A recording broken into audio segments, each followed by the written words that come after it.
When American pilots first encountered Japan's Nakajima Ki-84 Hayate, known to Allied intelligence as Frank, they were completely caught off guard. After years of facing obsolete Japanese aircraft like the Zero, the sudden appearance of a fast, heavily armed, and dangerously competitive fighter was a genuine shock. The Ki-84 was unlike anything the United States expected so late in the war, signaling that Japan still had fight left in the skies. It forced American airmen and intelligence officers to reconsider their assumptions about Japanese aviation capabilities, and earned a rare degree of respect as a worthy adversary. For much of the Pacific War, American pilots had grown accustomed to outclassing Japanese aircraft. By 1944, fighters like the once feared Zero had lost their edge, becoming outmatched by the P-38 Lightning, P-47 Thunderbolt, and the legendary P-51 Mustang. American flyers assumed the Japanese arsenal was in decline. However, the first encounters with the Hayate over China and the Philippines challenged that belief. Pilots described a fighter with startling speed and an ability to climb at rates far beyond what they expected from Japanese designs.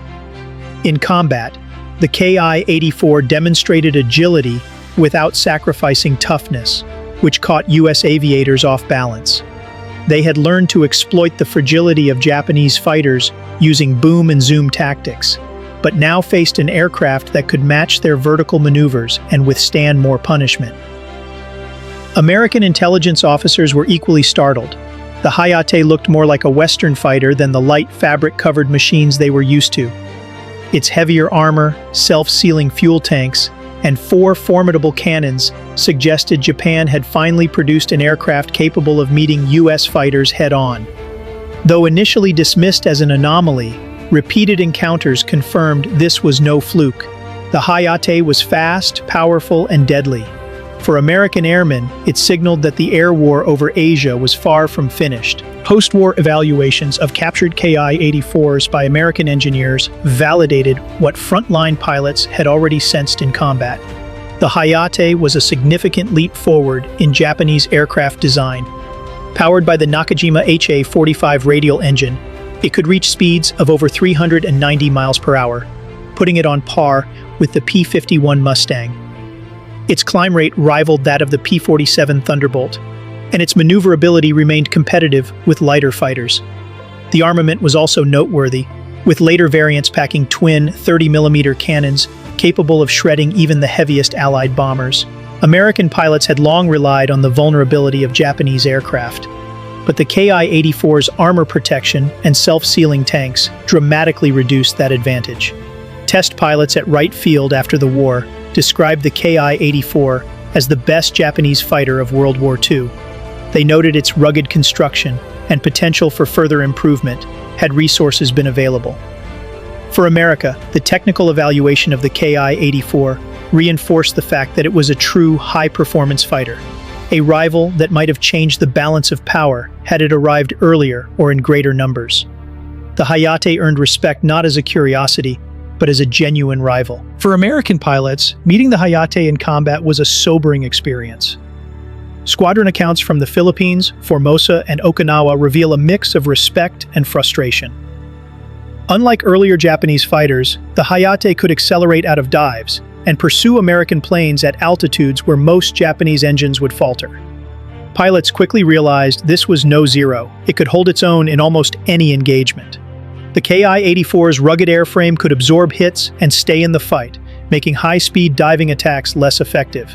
Its armament was especially dangerous, with a burst from its cannons capable of downing a fighter or a bomber in seconds. Despite the aircraft's formidable design, American pilots also noticed cracks in its operational effectiveness. By 1944 and 1945, poor Japanese pilot training meant many Hayates were flown by inexperienced aviators who could not unlock the aircraft's full potential. Maintenance issues and low-grade fuel further reduced its performance in actual battles. In many cases, a deadly rival was blunted by Japan's deteriorating war machine. On paper, the Frank could outpace and outclimb most U.S. fighters. But in reality, it was shackled by Japan's collapsing logistics. By 1944, Japan's oil reserves were dwindling, forcing a reliance on poor quality substitutes that robbed engines of power. U.S. intelligence noted that the HA-45 engines often failed to deliver their maximum output, leaving the Hayate a shadow of its potential. Maintenance compounded the problem, as Japanese ground crews lacked spare parts and proper facilities to keep the planes operational. This disparity became a psychological advantage for American flyers. They knew the Frank was deadly in theory, but recognized that only a handful would be at peak performance in any given engagement. While initial encounters raised alarms, U.S. bomber formations soon realized that large numbers of Franks rarely materialized. Mechanical failures and fuel shortages limited sorties. In the end, logistics, not performance, determined the Hayate's impact.